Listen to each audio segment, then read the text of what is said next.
habíamos quedado acá en, no se ve muy bien, pero yo voy a leer, por ejemplo, esta primera definición, esta primera nomenclatura, perdón. Acá dice catalizador, denominación. Estas son un listado de zeolitas que tenemos acá, que yo estoy marcando con el cursor. Luego yo les voy a ir leyendo para que identifiquemos la nomenclatura. Acá tenemos CO, esto sería cobalto, guión. Luego tenemos ZSM, guión, y un número 5. Entonces acá, estos términos del centro, del medio, de la nomenclatura, más este número, indica un determinado tipo de zeolita con estructura característica de ella, que es la ZSM5.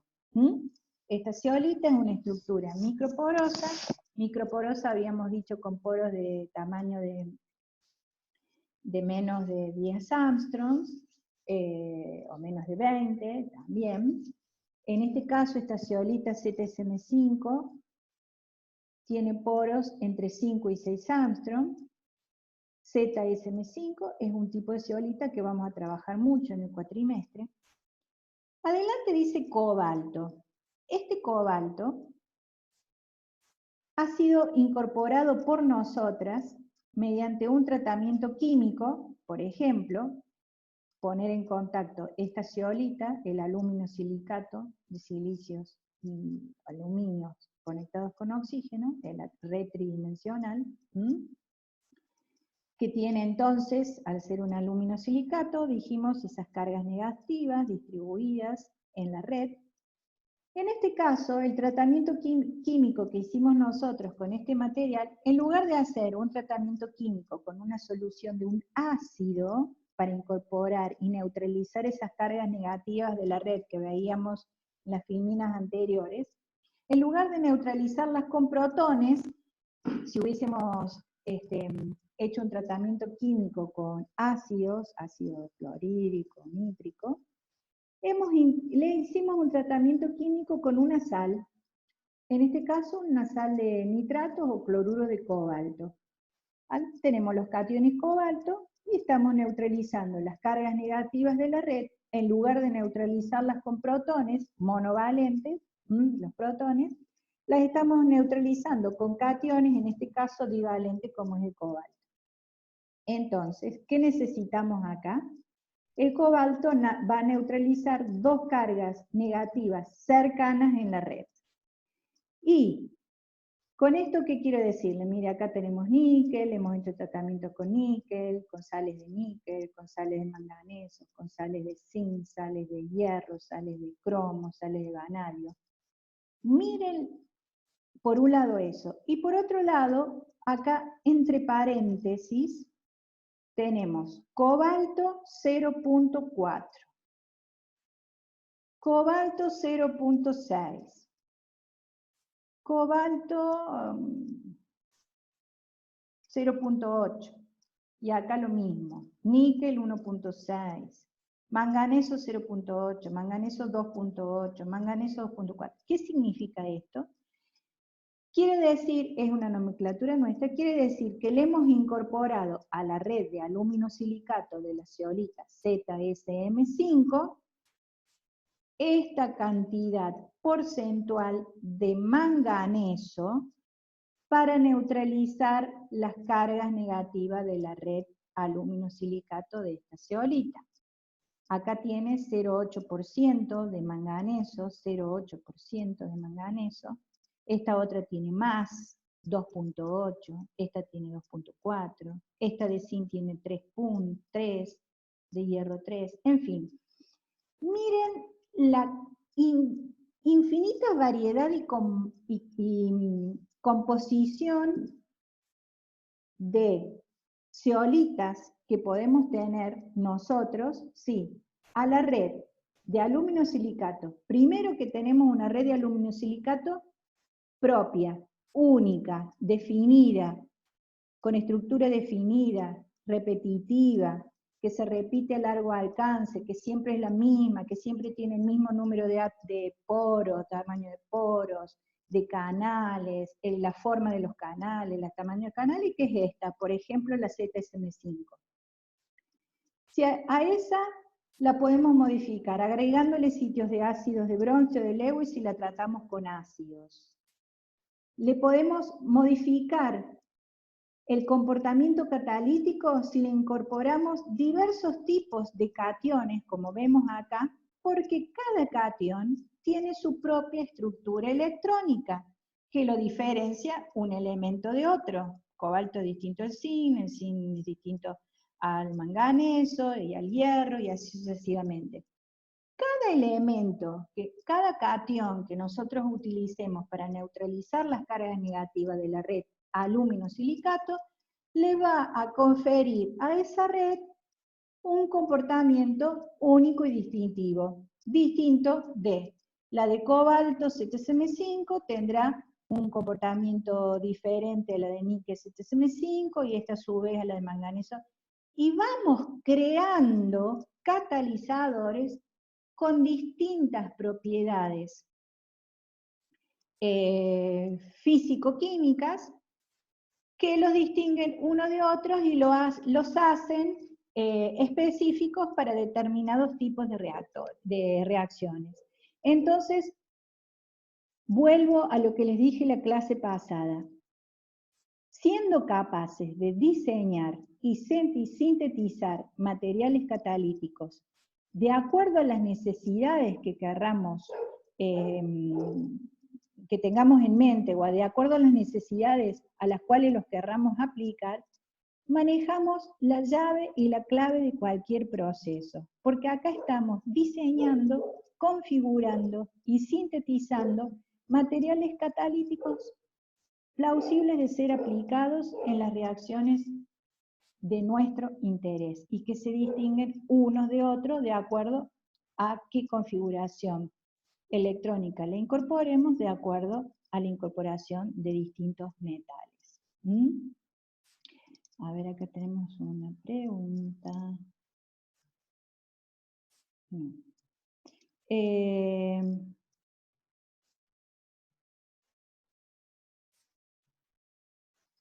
Bien, me refiero a cuestiones de tiempo, de ancho de banda, los videos. Perfecto, bárbaro. Ok, bien, estoy leyendo el comentario del tamaño de los videitos que se deben guardar. Bueno, espero que esto se pueda entender, si no, por favor me preguntan y lo conversamos una vez que ustedes lo lean. El material bibliográfico que le cargamos está bastante bien explicado, es decir, aparte de las explicaciones que yo les doy hoy, traten de leer con ese material para entender un poco más esto que les estoy explicando y que lo vamos a seguir trabajando cuando hablemos de la aplicación de las técnicas de los instrumentos que veamos para poder visualizar esto que yo les estoy mencionando.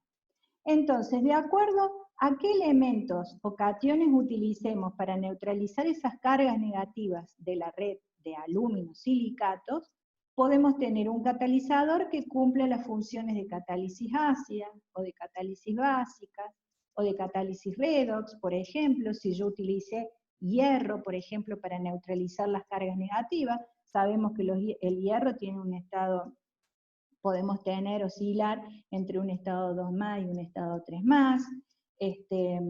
Catálisis bifuncional, porque podemos tener algunas cargas negativas neutralizadas por cationes metálicos, como hierro, cobre, zinc o los que sea, y también nos pueden quedar otras cargas negativas neutralizadas por protones. Entonces estamos teniendo un catalizador trío, multifuncional, yo diría multifuncional en el caso de una zeolita, porque si le hicimos un tratamiento ácido para incorporarle a algunos de los sitios protón, vamos a estar teniendo sitios ácidos de Bronsted, más los sitios ácidos de Lewis por aluminio plano, coordinado con 3 oxígenos nada más, ¿recuerdan? Después, si además sobre ese tratamiento con un ácido, además le hicimos un tratamiento con una sal, por ejemplo, una sal de zinc, cloruro o nitrato de zinc, hemos incorporado en otros sitios con cargas negativas de la red del aluminosilicato, zinc.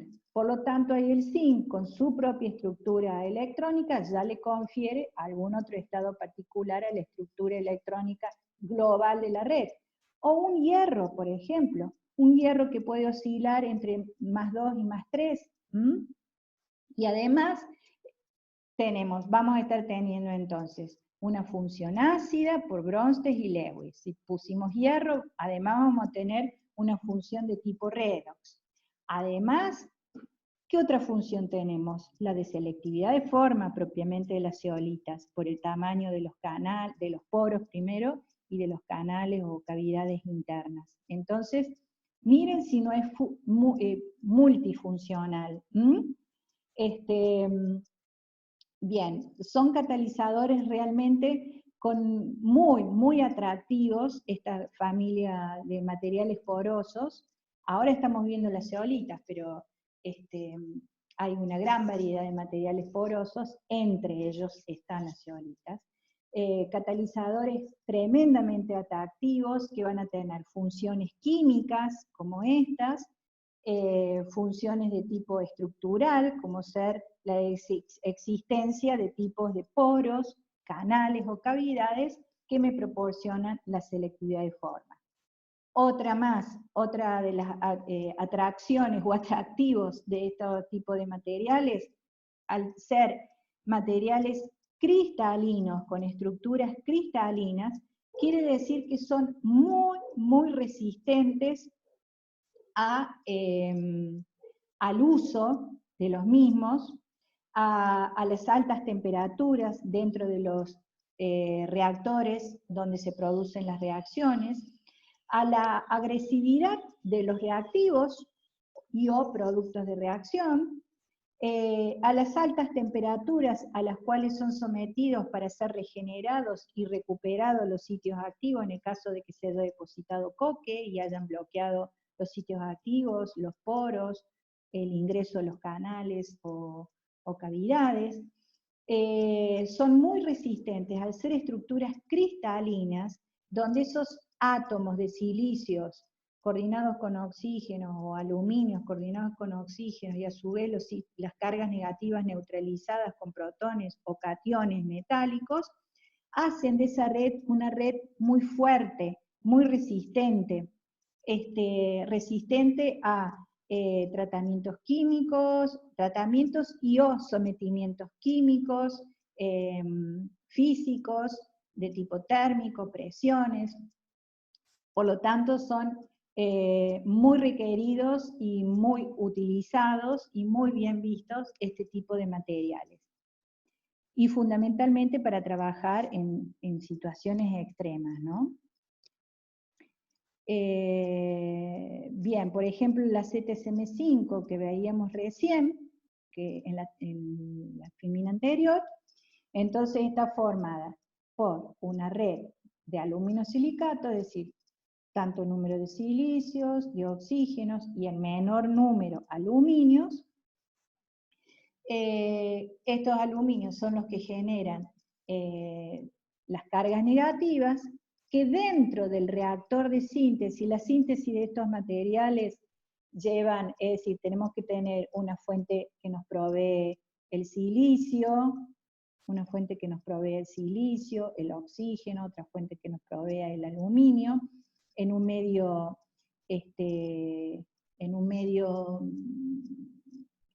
con agua, y en un medio alcalino, este sodio va a neutralizar las cargas negativas que se van a generar mientras se va generando y formando esta estructura, y hay para que se formen estos poros y estos canales, como vemos acá, en el caso de la ZSM5 tenemos canales rectos y canales que hacen zigzag y que se unen con los canales rectos, y esta es la estructura tridimensional, espacial, volumétrica, característica de esta zeolita.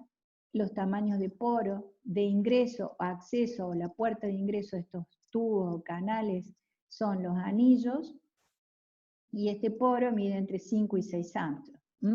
poro medio, por el tamaño de esos poros, una zeolita de poro medio. Les decía entonces que esta mezcla de partida se pone en un reactor y el tiempo a temperaturas durante aproximadamente 150 grados durante 7 a 10 días, y ese tiempo es el que lleva a que estos átomos se reordenen estructuralmente para conformar esta estructura final. Pero estos átomos se van a reordenar para formar esta estructura final debido y gracias a algo que no está en esta fórmula, que es la presencia de una molécula orgánica que se llama directora de estructura, que es una amina cuaternaria de bastantes átomos de carbono, una amina cuaternaria que tiene una estructura, esa molécula orgánica, y esa estructura orgánica lo que va a hacer es que toda esta inorgánica se ordene alrededor de esa estructura orgánica, formando las redes tridimensionales de silicio, oxígeno y aluminio alrededor de esa estructura orgánica, y es la que le va a dar la forma al tamaño de anillos o estructura inorgánica finalmente definida para el caso de la ZSM5 o para cualquier otra, ¿no? Entonces, y después, alrededor de esa estructura orgánica, las paredes, por ejemplo, de este tubo, por decirles, es la inorgánica, la red tridimensional de silicio, oxígenos y aluminios, y para liberar estos tubos que están acá, o canales de la molécula orgánica, tenemos que llevar a altas temperaturas en atmósfera oxidante para quemarla y liberar el canal. Y así ya queda liberado para que las moléculas reactivas entren y se pongan en contacto, ahora que ya sabemos mejor, con los sitios ácido de Bronsted, los sitios ácido de Lewis, que van a estar adentro de estos tubitos o canales, o los sitios de tipo redox, por ejemplo, que ahora ya conocemos un poquito mejor. Otra de las zeolitas que vamos a utilizar bastante es una muy parecida a la que vimos recién, la de recién es la ZSM5, la que vamos a ver ahora es ZSM11, una fórmula muy parecida, nada más que cambia algún numerito, nada más. Y la estructura tridimensional, en el caso de la ZSM11, son todos tubos o canales rectos interaccionando entre sí, mientras que la ZSM5 tenía canales rectos interactuando con otros que iban en zigzag. Es la única diferencia. El tamaño de poros de acceso a esos canales es también igual a la de la ZSM5, entre 5 y 6 altos, por eso estamos hablando de zeolitas de poro medio, de acuerdo a la tablita que vimos al principio. Estas son dos zeolitas que vamos a ver. Acá miren, está el tamaño de los poros, el ingreso a los canales. Estas son dos zeolitas que las sintetizamos nosotras y vamos a verla durante todo el cuatrimestre. Acá vemos una estructura tridimensional de esos canales que veíamos recién. Miren, son los anillitos que veíamos en una de las primeras diapos. Cada vértice, este es un pentasil, un anillo de 5 miembros, 1, 2, 3, 4, 5. En estos 5 vértices, no sé si alcanzan a ver el pentágono, acá lo estoy dibujando con la manito. En esos 5 vértices tenemos silicios y algún aluminio debe haber, y los enlaces entre los vértices son los oxígenos.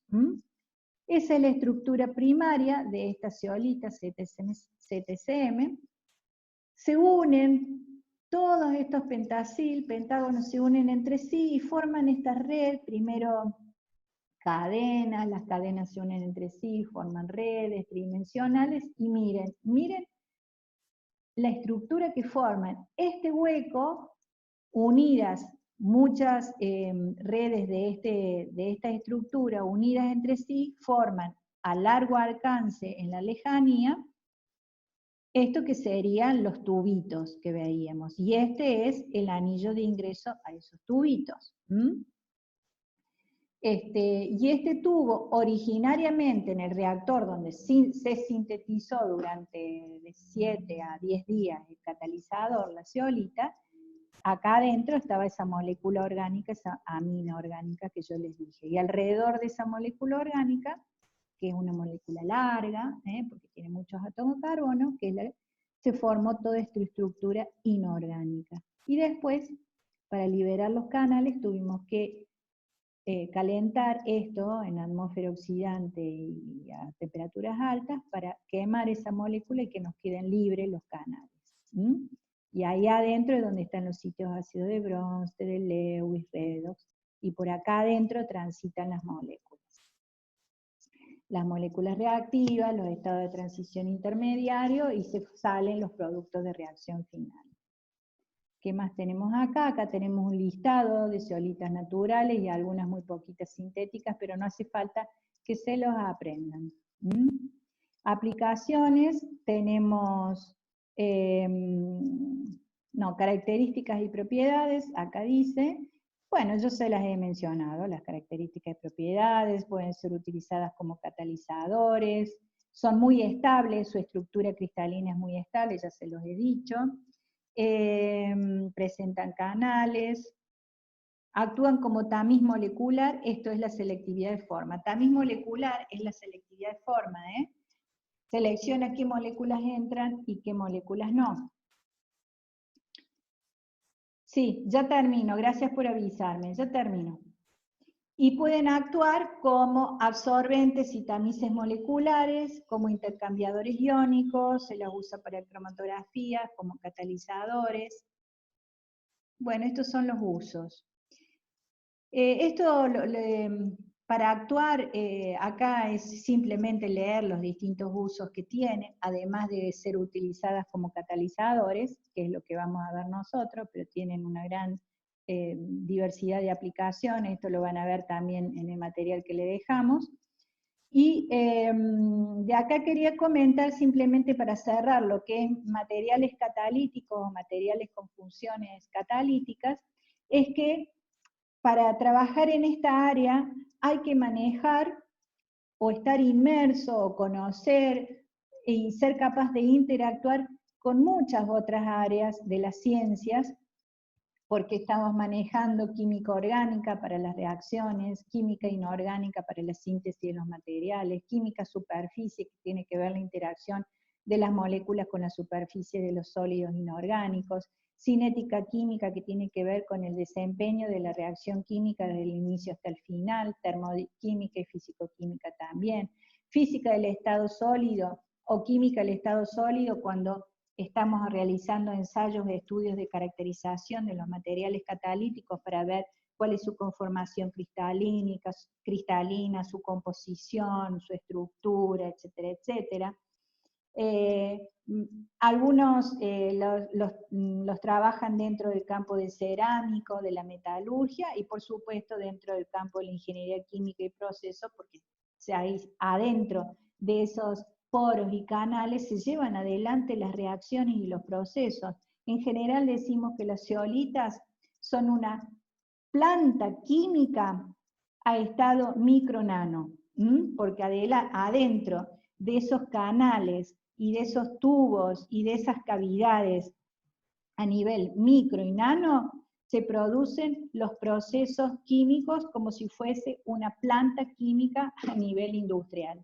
Entonces, hay que manejar todo este tipo de ciencias y saberes para trabajar en el campo de la catálisis heterogénea. Bueno, chicos, muchas gracias. En el chat no veo preguntas.